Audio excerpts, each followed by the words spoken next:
Well, welcome back. Welcome back. I know you'll find this session to be very interesting. We have two excellent speakers. Tim Ryan is the founder and president of VACo, which is a company that specializes in providing technical and business solutions to companies. VACo will work with startups and entrepreneurs to get them started the right way and to increase their chance of success. Tim also manages an incubator that serves Williamsburg, James City County, and York County. Amanda Jarratt is the president and CEO of Franklin-Southampton Economic Development Incorporated. She's responsible for recruiting, establishing, and retaining businesses and industry in the Franklin-Southampton area. She has certifications from the University of North Carolina Chapel Hill's Public Executive Leadership Academy, along with the University of Virginia as well as the Cooper Center Lead Program. Tim and Amanda, thank you. We look forward to your remarks. I understand that Tim's going to speak first, and they talk about both presenting before they took questions. Maybe they'll take a few questions during if you feel like the question has to be phrased relative to something that's up on the board right there to ask it accurately. So y'all can work that in as needed. But anyway, welcome, Tim.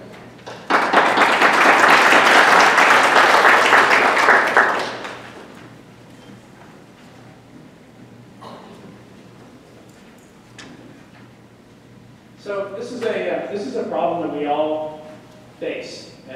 Certainly from the public sector, we know that there are dozens and dozens of businesses that are started out of garages, and the big challenge is really to find where all these businesses are. They're very good at their craft and their trade, but the key is how do we locate them, how do we bring them out of the garages, how do we leverage them to allow them to grow to the next level, and provide them with the tools and the resources that they need in order to take their business to the next level.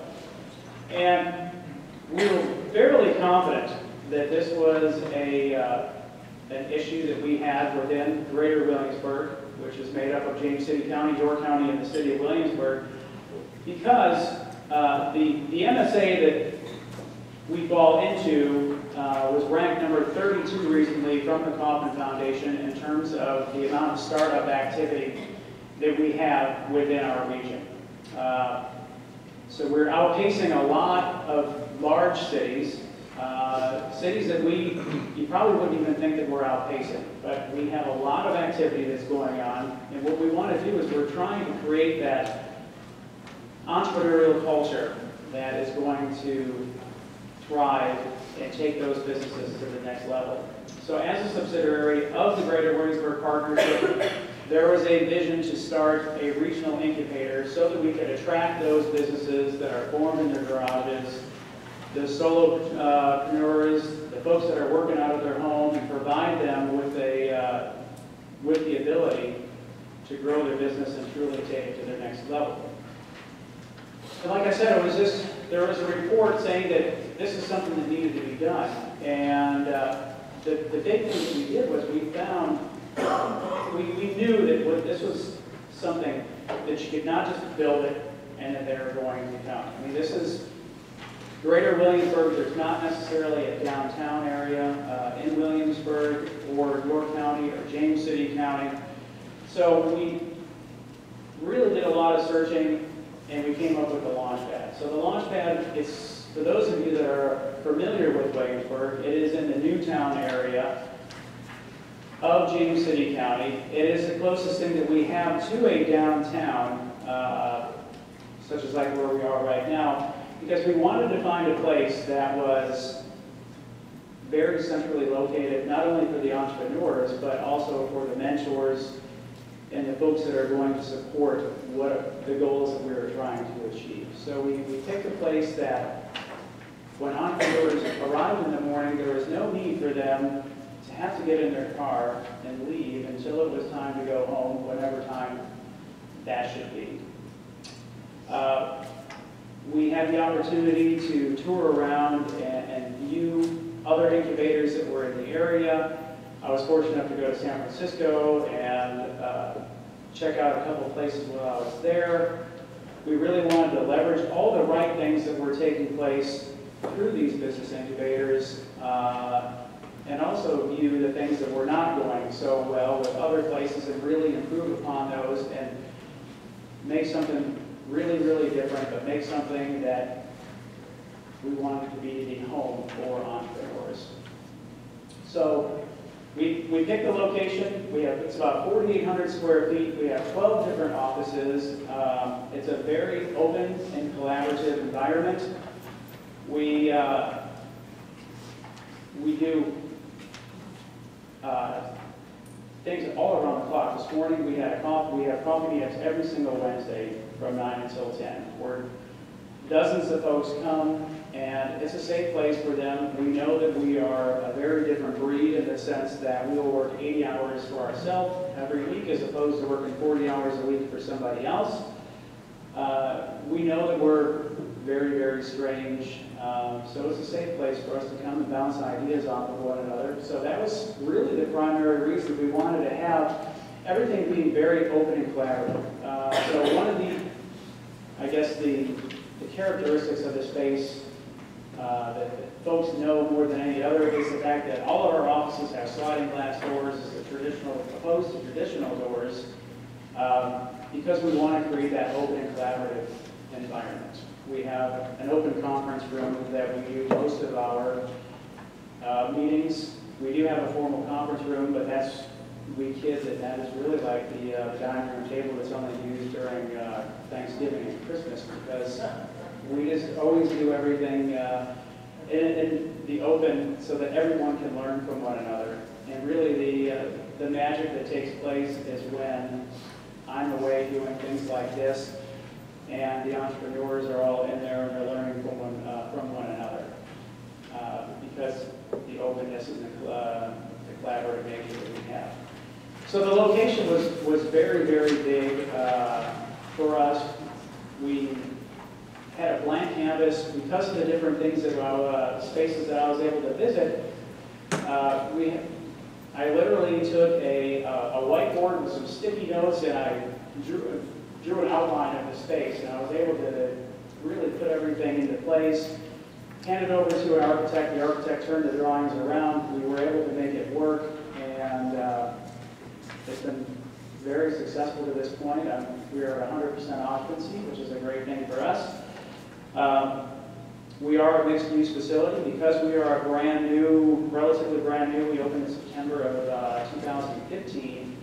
We really didn't know what businesses were out there. We had no idea. So before we branded ourselves or put a line in the sand saying that we were a technology incubator, we didn't even know how much technology that we had.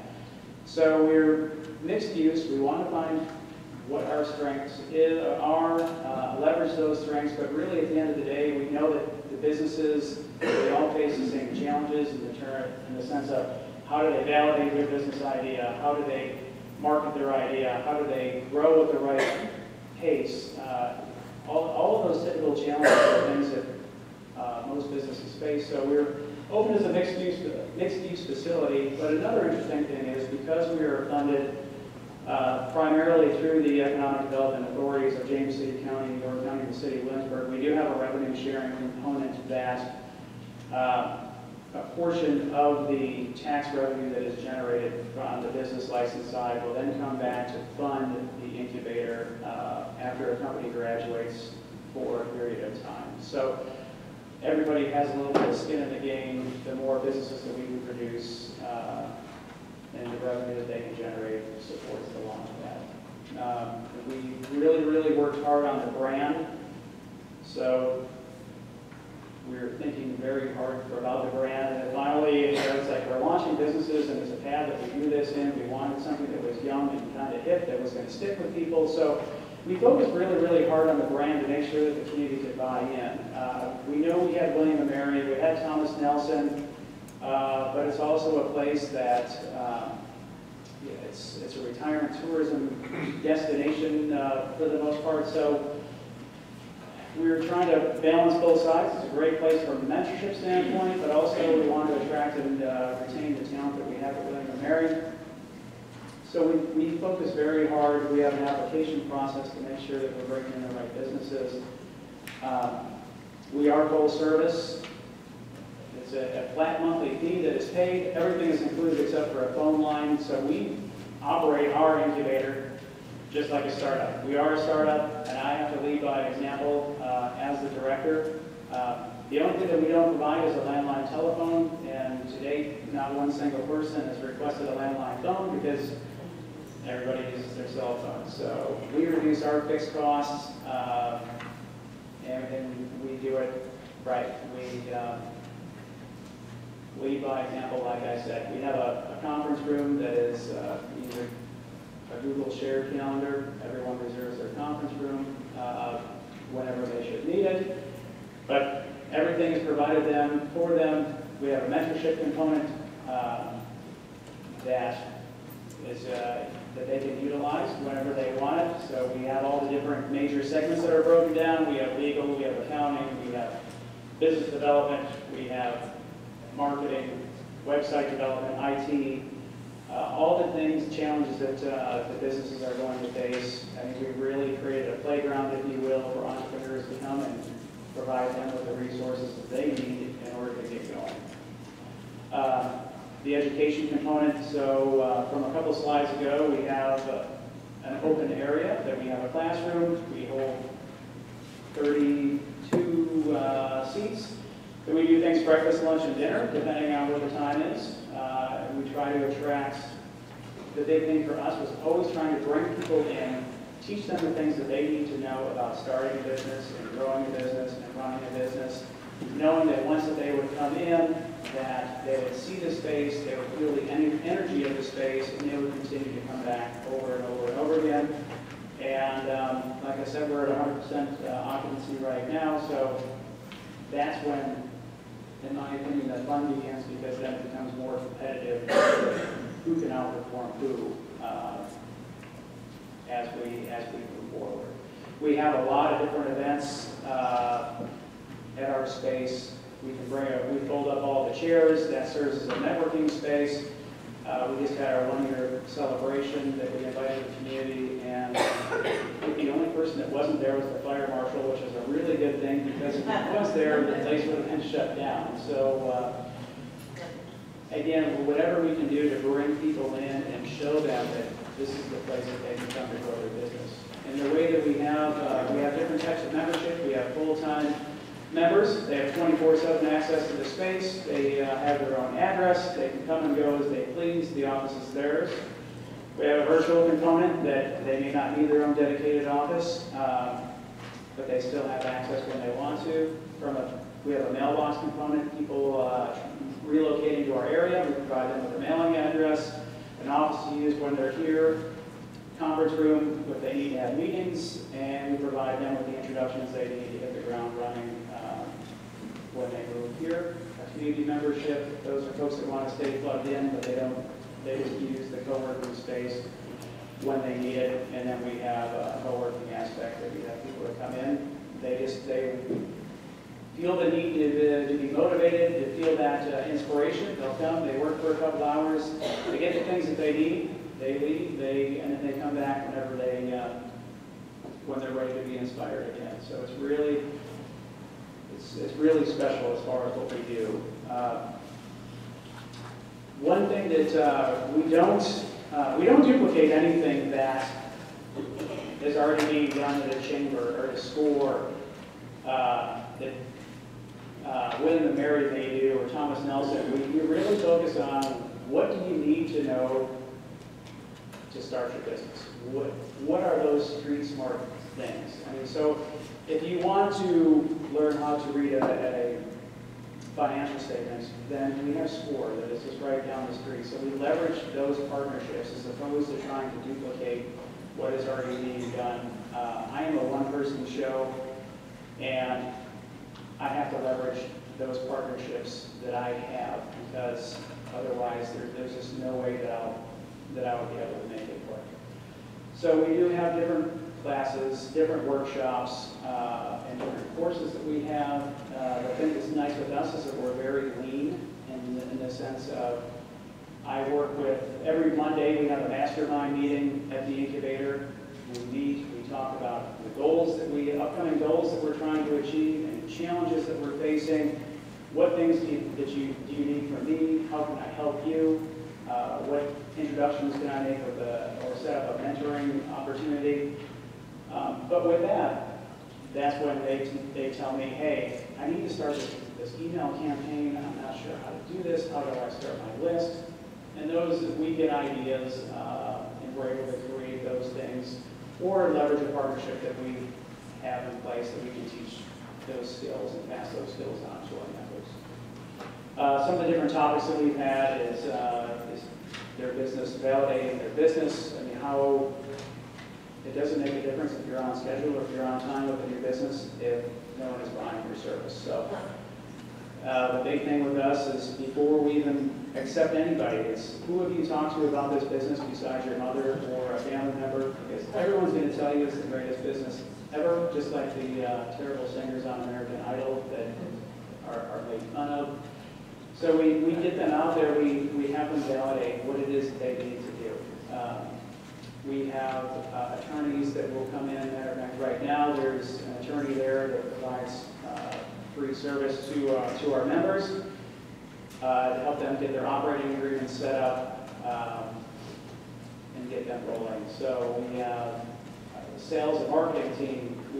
We bring in all the different categories of what people will need in order to move forward.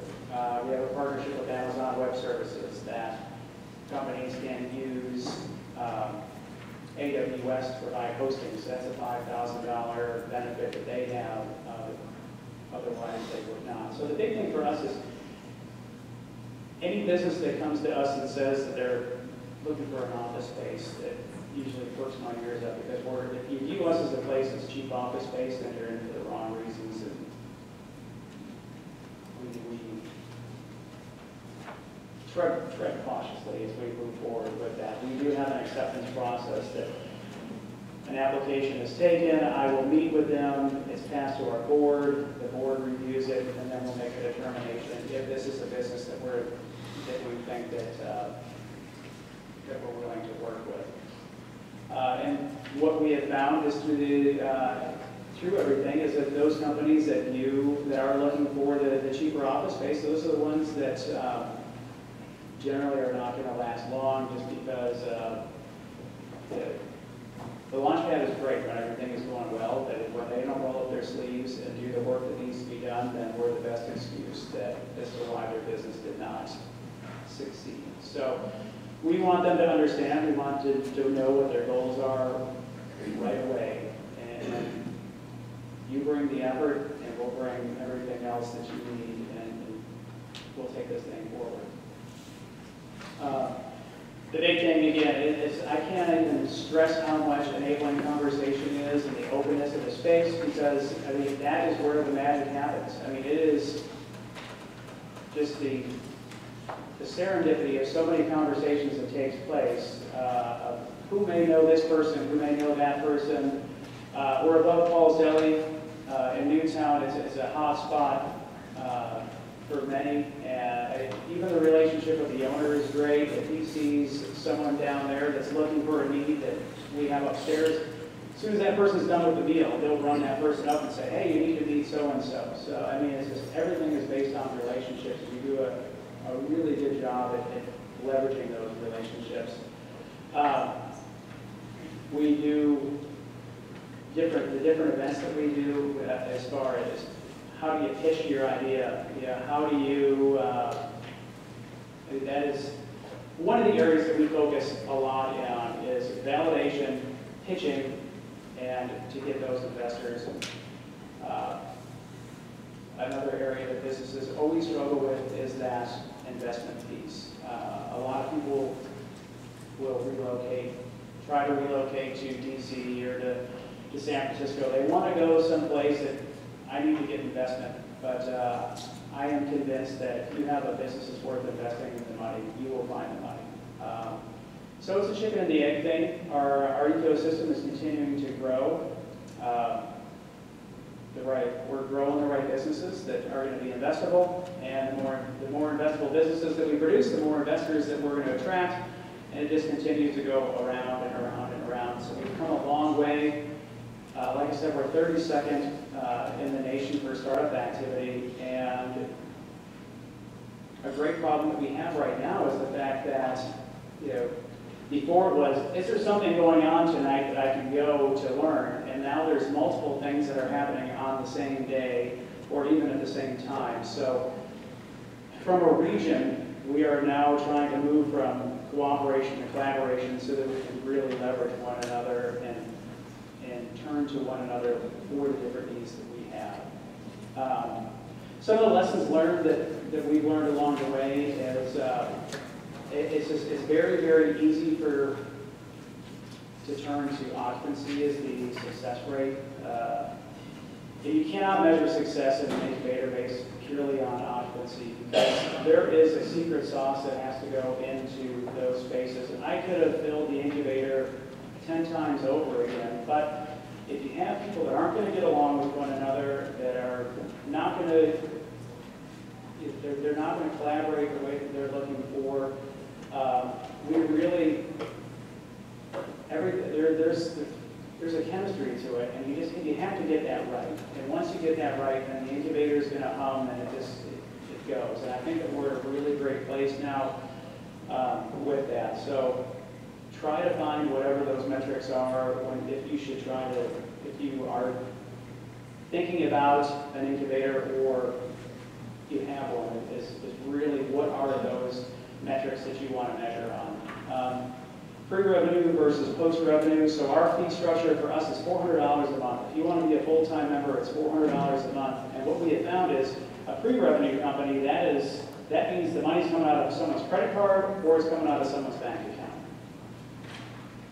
And it takes a while for businesses to start generating revenue, so it's very difficult for them. So we have to take a longer look at a pre-revenue company. Whereas a post-revenue company, oh my gosh, $400, that's it? I mean, Wi-Fi is included, I don't have to pay anything, sign me up. So we have to really take a look at what kind of companies are we trying to attract.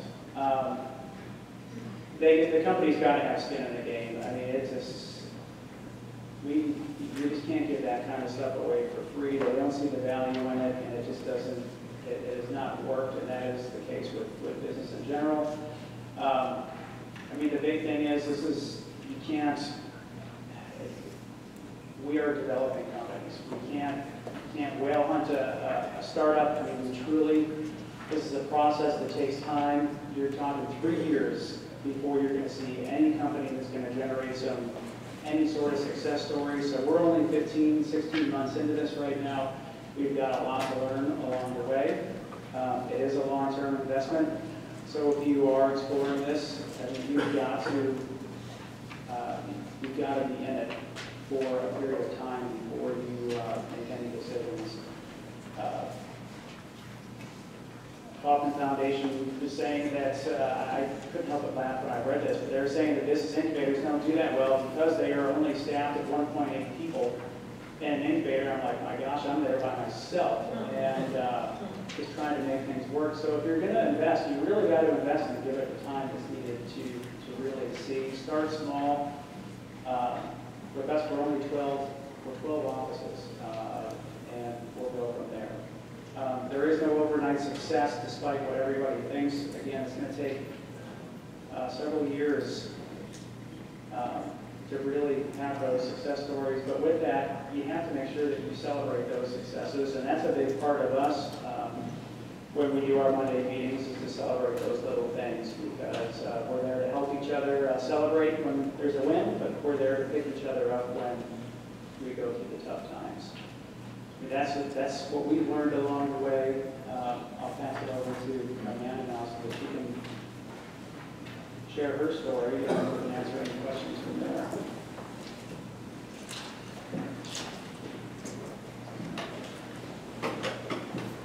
Good afternoon. Try to make sure everybody's awake. I'm standing between you and going home, I think. So I'd say change over the PowerPoint. A lot of things that Tim hit on, I'm going to also echo in my slides, which I think is a good thing. I think that Tim definitely highlighted some core components that are pieces of successful incubator programs.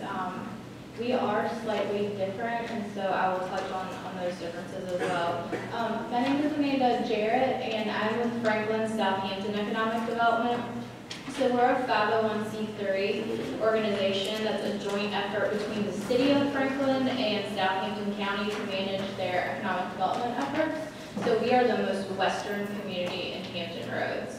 Our area is tasked not just with the management of our incubator program, but with what you would consider traditional economic development activities. Small business development, tourism was thrown under our hat of responsibility, as well as our incubator program, the Franklin Business Center. And that's where I'm going to focus the majority of my remarks today. I put this slide in my presentation to hopefully get a chuckle, which I haven't heard yet. So,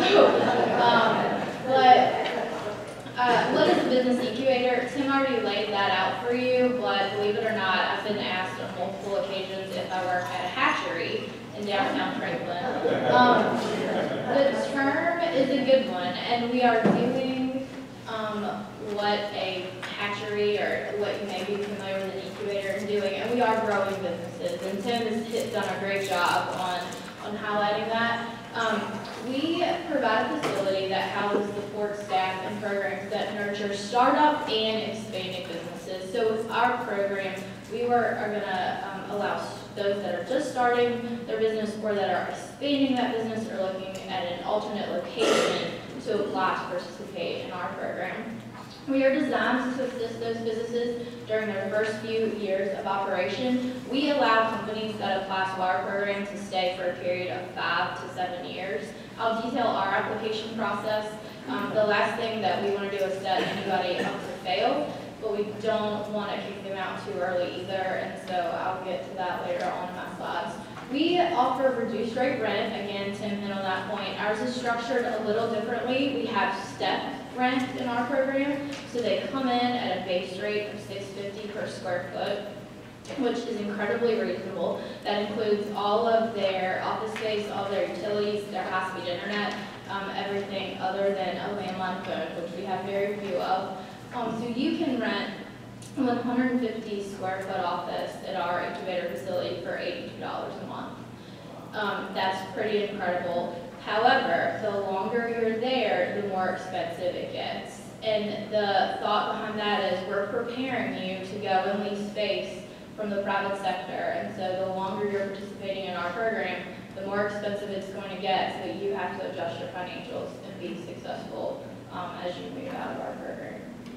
So we have a little interesting history in our facility. If you're ever in the Franklin area and would like a tour, we have an incredible physical space that we've recently made some additional changes to, so we'd love to give you a tour. Our facility was actually built in 1907 and manufactured buggies, and we are lucky enough to have one that was manufactured in Franklin in our office, but that's also about the time that the car started rolling out, so it wasn't a buggy factory for long.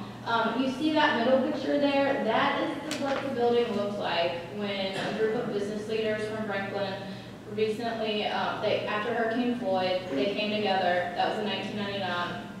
They said our downtown is devastated. We have all this grant money being thrown at us. What can we do to keep our businesses in Franklin and implement a plan that can be changed over the years to keep Franklin's downtown interesting and viable? So they developed a concept of an incubator. They also traveled the country to our different incubator programs, and what we put together are best practices that those business leaders observed then and what we've noticed now. So we opened our doors in 2005, so have been in operation for over 10 years. In 2011, the build out was complete, so that building is 40,000 square feet. We have 20,000 square feet of office space to rent. And we have recently done a rebranding. Instead of the Franklin Business Incubator, we now call it the Franklin Business Center. Nothing about the program has changed itself, but we've tried to, as the nature of entrepreneurs has evolved, we've tried to evolve the building and the feel and the look to be attractive to all of those either millennials or people starting over, to make sure that we have in our building, in our physical space, as well as our program, things that are going to be interesting wherever you are at your point in life. So we've got a new name, we've got a new logo, Start, Grow, Thrive is our new tagline. We're actually at 86% occupancy, which for the city of Franklin, we're 8 square miles, 8,500 people. We're pretty proud of that. We have 17,000 square feet leased. We have 26 clients, and I'll talk a little bit more about our client makeup as we move on. So the services and amenities, again, similar to exactly what the Launchpad and other incubator programs provide. We include their internet service. We have shared office equipment. We have 2 workrooms that include anything that a startup is going to need, so they don't have to make that initial capital investment. Their copy machine, a fax machine, a laminator, something to bind your presentation books. We have an on-site business mentor. It's a gentleman who was in the financial industry for 20 years. He meets for free at 0 cost with all of our clients, as well as anyone in business in the Franklin-Southampton community. But we also strongly partner with the Small Business Development Center. So their office is in Norfolk, but once a month they send their business counselor to our office, and he has appointments with our clients. We've also incorporated him into our application process. We have professional development workshops, again, what Tim highlighted on, at least once a quarter. It's for us more like twice a quarter. We're having free workshops, and those topics change based on the demands that we hear from the companies across the entire community, again, not just in the business center. We send out a survey every January to our business community asking what do you need, what do you have questions about, what are you struggling with, and then we develop a calendar over the year addressing each of those topics. And again, the networking opportunities. Those are coffee and donuts in the conference room one day, it's beer and wine, one evening. Again, they vary, we try to change it up and keep it interesting. We also have a virtual office program. They do have to go through our traditional application process, but we have a fully furnished office.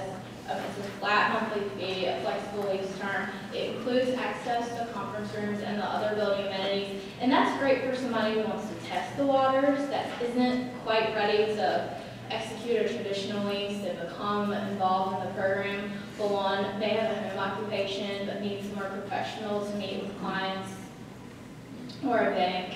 And so they can enroll in that virtual office program. Ideally, they'll transition into a traditional client for us, or we can help them find office space in the greater Franklin-Southampton community. So our application process, Tim hit it straight on.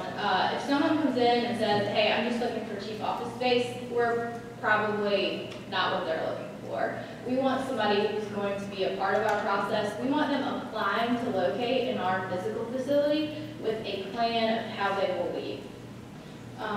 They have to submit a completed application, which is on our website, as well as their business plan and 3 professional references. We require now that they have at least 1 meeting with the Small Business Development Center counselor. And he will not, veto anybody, but we do lean really strongly on his judgment and recommendation as to whether this company is ready to become a client in the business center. One thing that we've learned over time is that the advisory board is key to the success of your incubator. We have 13 members on that advisory board, and it's private sector heavy, which I strongly recommend. We love our public sector supporters. We love our city council members, but you want that private sector perspective because they're going to be able to analyze that financial statement, look at the business plan, see areas, make recommendations, and these people that are advisory board members are also our mentors. So they make themselves available to meet with these clients as needed. And we've picked advisory board members from different areas that will offer a different approach to the application that they're reviewing. We don't want everybody to be thinking the same way or from the same perspective when they're reviewing that application that we're all considering. So what's the return? Why start an incubator program? It's definitely not an easy thing to do, and as Tim mentioned, the staffing and the funding that's typically provided to an incubator program is bare bones. And so I would not go into it without some serious thought and research on what works best for your community. But we find that the return is fostering that entrepreneurial spirit in Franklin, in our community. We have a lot of existing businesses that have learned a lot of things from our startups, and that's created this really awesome environment in our community. Those that are serving as mentors are picking up tidbits that are adding value to their business by working with the startups and participating in things that we're doing at the Franklin Business Center. We're retaining some of our local talent, which is a conversation that most communities are having, is how do you retain our talent that's here. We've developed a great program with our local high schools in both Franklin and Southampton, where they are bringing their FBLA members to our facility. They're talking to entrepreneurs. We're letting them come to our professional development courses. So we can start that mindset of, I don't have to just graduate and go work for someone else. I can start my own business, and ideally, that's going to be in Franklin. And then our economic impact, we're really proud of. We have been in operation over 10 years, and this is just a snapshot of last year, but it is required in our lease that all of our clients provide us economic impact numbers. That's another just lesson learned for us, because we've got to validate what kind of impact are they having on our local community, and so that's a requirement. The information is never shared individually. It's only seen by one staff member when we combine everything, but this is just from 2015. So the number of full-time employees at the Franklin Business Center are 119 and 49 part-time employees. For a community of our size, this is a tremendous impact. The average salary, I always love to point out, in Franklin as a whole, it's $32,000 a year. For those companies in our incubator program, it's $49,000. So we are, while we have a wide variety of companies in our facility, the average salary is well above the traditional average wage in the Franklin-Southampton community. Again, you see the taxes paid, and this is why it makes a difference for us, and we're willing to invest the time and effort to make this program successful. We've had 16 graduates to date. 10 of those have located in Franklin-Southampton. We are anticipating to have 3 additional graduations to our downtown area in the first quarter of 2017, so we're really excited about that. I did want to share this testimonial because the reason we do all this is because of our clients. Jarratt Services is a company that started in our office with 4 employees, and now they have over 64, and are currently leasing the entire first floor of the building, but we were able to negotiate the sale of another abandoned building in downtown Franklin that has since been rehabbed. Their CO was issued last Friday, and so they're in the process of relocating out of the Franklin Business Center into this building downtown, which was not on the tax rolls, which was at the point that it would have become a liability to the city. It was just a few years away from having to be demolished. We've preserved that asset. Now it's on the tax rolls, and we've retained those 64 high-wage jobs in Franklin. And I wanted to show you the building itself and hear from some of our clients in a short video that Neil is going to press play on. Because I think I can tell you all about our program, but hearing about it from the perspective of our clients is what will make the biggest impact. And hopefully this works. Well, while he's doing that, what does Jarratt Services do? To the Franklin Business Center. The Franklin Business Center offers housing and resources that I couldn't find anywhere else. We have state-of-the-art facilities, including workrooms and office equipment, 4 media-equipped conference rooms. They even offer an in-house mentor to assist me in growing my business. No other business resource comes close to offering what the Franklin Business Center offers. Visit us today, the Franklin Business Center. That's just a quick 30-second snapshot of the building. Jasmine is one of our newer clients. She was a Franklin High School graduate, went away to college, studied abroad at Oxford, did some work in LA, and has now come back to Franklin and started her own media company. The video showed some of our conference rooms and the workrooms that I was telling you about. Again, I'd love to give anybody a tour if you're in the Franklin area or share any lessons learned. But that concludes my slides, and I think Tim and I both are open to answering any questions you might have. Thank you for your time. I have a question. Well, what are some examples of the types of businesses that are working out of your incubators? So for us, we have an engineering firm, we have a counseling service, we have a multimedia company that started, we have a company that has a specific technology that they've patented that they're working to commercialize. We have a very wide variety of companies, and to me, that's what, as a community, you have to analyze, is who you're going to go after. Tim mentioned it, in his remarks. We are a mixed-use incubator. We do not accept retail. We do not accept nonprofits. But being in Franklin and more rural community, we're trying to give anybody who has initiative to start their own company that opportunity through our program. So we really have a wide variety of companies. Again, most pay well above the average wage once they get to that point to have employees. And we're much the same. We have software developers, we have mobile app folks, we have, we even have a company that works in the Surrey power plant that when he's an engineer, when he's suited up, there was no way for him to wipe the sweat out of his eye, so he's developed this self-adhesive sweatband that uses some sort of technology that is super absorbent. So he's developing that out of our space. The big thing for us is that we look for high growth, and we determine high growth as being in the amount of revenue that they're able to generate or the number of employees that they can grow to in their business.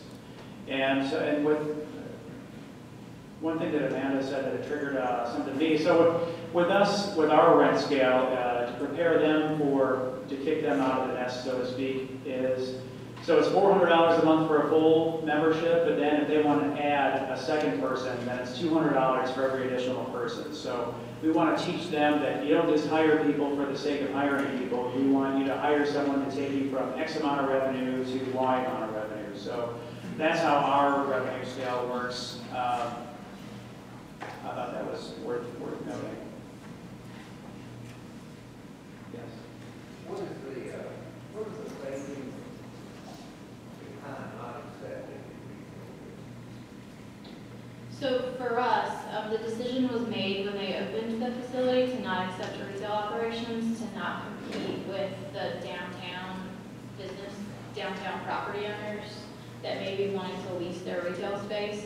We're not ideally set up to accommodate the massive amount of foot traffic that you would want for a retail operation. So that's another piece of it. We're constantly having conversations about what is retail. So if I'm in my garage making a product that I then in turn sell online, and only online, am I technically the type of retail that we were not trying to compete with the downtown property owners with? And so we're having those conversations.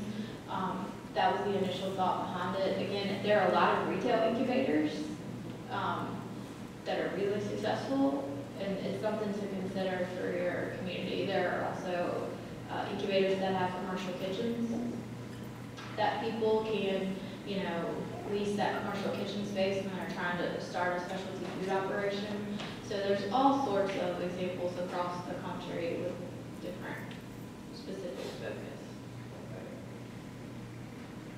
Yeah, Tim, I got a question. I get a continuum of the kids that are in middle school, high school, trying to figure out how to identify and mentor the new behaviors that you want. Your mom, you guys are entrepreneurs, right? And then you're trying to bring in the entrepreneurs that are ready to start their business and take their ideas to market. Are you working that whole continuum, or are you just out here with your business starts? What do you do to deal with this other area? We will host different events for the Young Entrepreneurs program. We're doing things with different youth groups to bring them through the incubator and just really explain to them what entrepreneurism is. But as we mature, we'll continue to look at that, just even in the sense of, you have a lemonade stand, and this is what a fixed cost is, and this is your cost of goods sold, and just teaching them those beginning things just to create that spark. But everything that we do is open to the public, and we invite everyone to come in from all circles, and it's funny for me, not necessarily a parent, but we had one kid that would come, and his parents would allow him to miss school to come to some of our events because they thought that was more valuable than going to whatever high school class he was missing. The reason I asked you to make study kind of concept where you got everybody can come and can actually design something, make it, get Right. something. Are you doing any of that? No, I mean, and it's something that I would love to explore doing. And as we get more and more mature, and we can start generating more and more revenue, and more have there be additional staff available than just myself, then I would love to have those kinds of workshops to truly make it a playground for the younger community. Yes. I guess 2 points. One was actually just to follow up guys' advice. I'm thinking, I've read in the Bay Area, a few other places there, some of the incubators are actually an extension of local high schools and things. They frequently partner with some of the programs there. Now a lot of these are niche, specialized programs, but I guess more directly about the city of Franklin, have you seen that was the incubator, since its conception, since it's been running as a lot after businesses repopulated your downtown area and they moved in there, and they're sort of a component of revitalizing that? Yeah, so we've had 16 graduates to date. 10 have stayed in the area in Franklin-Southampton. Again, our office represents both, so if they stay in either Franklin or Southampton, then we consider them staying in our community. We anticipate having 3 graduations in addition to the 2 that we're having with High Grounds, renovating the building I mentioned, that will locate in our downtown area. It's definitely been an asset to us. One lesson learned that we've had over time is that you cannot be so territorial about your companies and where they locate, putting that intense pressure on them that you must stay in Franklin. Ideally, we love for them to all stay in Franklin, but some are going to find that it's not a fit for them because it's not where their market is, it's not where their clients or customers are, it's not where their employees come from. And so we're going to do our best to make sure that they're successful wherever they graduate, whether that's Suffolk.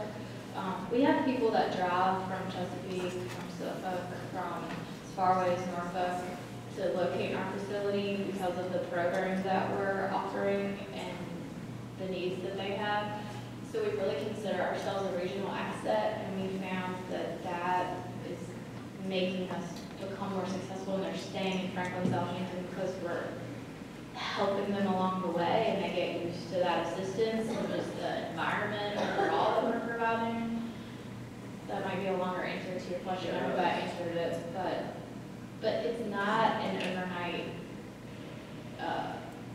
success like Tim mentioned. It's really taken a long time to make our incubators program successful for us, to nurture these companies to a point where they are ready to graduate. But now we are seeing, by the second quarter of 2017, we should have 5 companies from our incubator in downtown Franklin. And that's huge. Again, we've been in operation 11 years. It's taken a lot of sweat, a lot of lessons learned, but we're really finally reaping